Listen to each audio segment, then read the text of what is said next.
Or if you left your wallet at home and you have to go back after spending an hour in the commute.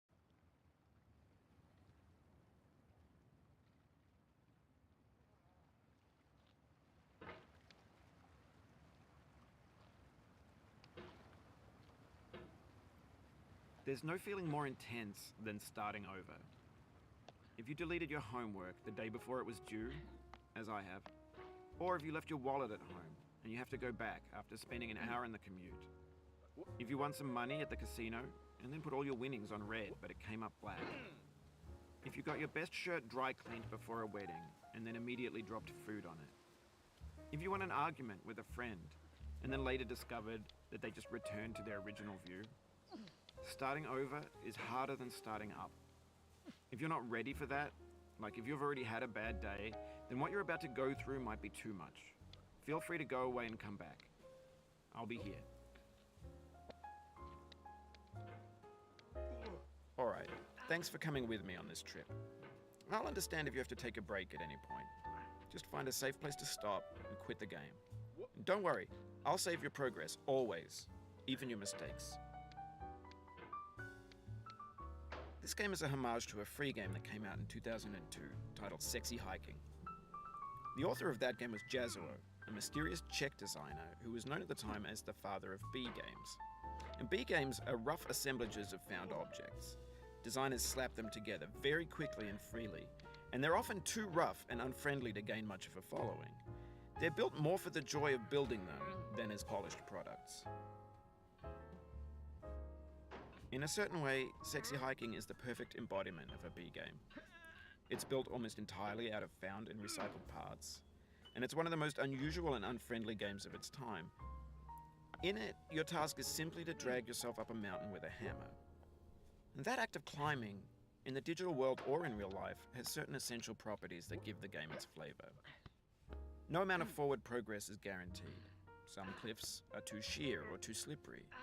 And the player is constantly, unremittingly in danger of falling and losing everything. Anyway, when you start Sexy Hiking, you're standing next to this dead tree that blocks the way to the entire rest of the game. It might take you an hour to get over that tree, and a lot of people never got past it. You prod and you poke at it, exploring the limits of your reach and your strength, trying to find a way up and over. And there's a sense of truth in that lack of compromise. Most obstacles in video game worlds are fake. You can be completely confident in your ability to get through them once you have the correct method or the correct equipment or just by spending enough time. In that sense, every pixelated obstacle in Sexy Hiking is real. The obstacles in Sexy Hiking are unyielding, and that makes the game uniquely frustrating. But I'm not sure Jazuo intended to make a frustrating game. The frustration is just essential to the act of climbing, and it's authentic to the process of building a game about climbing. A funny thing happened to me as I was building this mountain. I'd have an idea for a new obstacle, and I'd build it, test it, and it would usually turn out to be unreasonably hard. But I couldn't bring myself to make it easier. It already felt like my inability to get past the new obstacle was my fault as a player rather than as a builder. Imaginary mountains build themselves from our efforts to climb them, and it's our repeated attempts to reach the summit that turns those mountains into something real.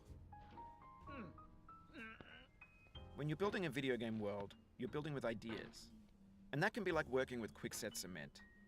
You mold your ideas into a certain shape that can be played with, and in the process of playing with them, they begin to harden and set until they're immutable, like rock. And at that point, you can't change the world. Not without breaking it into pieces and starting fresh with new ideas. For years now, people have been predicting that games would soon be made out of prefabricated objects, bought in a store and assembled into a world. And for the most part, that hasn't happened, because the objects in the stores are trash. I don't mean they look bad or that they're badly made, although a lot of them are. I mean they're trash in the way that food becomes trash as soon as you put it in the sink. Things are made to be consumed and used in a certain context, and once the moment is gone, they transform into garbage. In the context of technology, those moments pass by in seconds.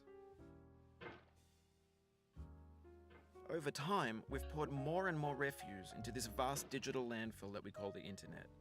It now vastly outnumbers and outweighs the things that are fresh and untainted and unused. When everything around us is cultural trash, trash becomes the new medium, the lingua franca of the digital age. And you can build culture out of trash. But only trash culture. B games, B movies, B music, B philosophy. Maybe this is what digital culture is. A monstrous mountain of trash, the ash heap of creativity's fountain. A landfill with everything we ever thought of in it. Grand, infinite, and unsorted. There's 3D models of breakfast, Gen X's fanfic novels, scan magazines, green screen Shia LaBeouf, banned snuff scenes on LiveLeak. Facebook's got lifelike bots with unbranded adverts and candid shots of Kanye and Taylor Swift mashups, car crash epic failed GIFs, Russian dashcam vids, discussions of McRibs, discarded, forgotten, unrecycled, muddled, rotten, untitled. Everything's fresh for about 6 seconds, until some newer thing beckons, and we hit refresh. And there's years of persevering, disappearing into the pile, out of style, out of sight. In this context, it's tempting to make friendly content that's gentle, that lets you churn through it but not earn it. Why make something demanding if it just gets piled up in the landfill, filed in with the bland things? When games were new, they wanted a lot from you. Daunting you, taunting you, resetting and delaying you. Players played stoically. Now everyone's turned off by that. They want to burn through it quickly, a quick fix for the fickle, some tricks for the clicks of the feckless. But that's not you, you're an acrobat. You could swallow a baseball bat. Now I know, most likely you're watching this on YouTube or Twitch, while some dude with 10 million views does it for you. Like a baby bird being fed chewed up food. That's culture too.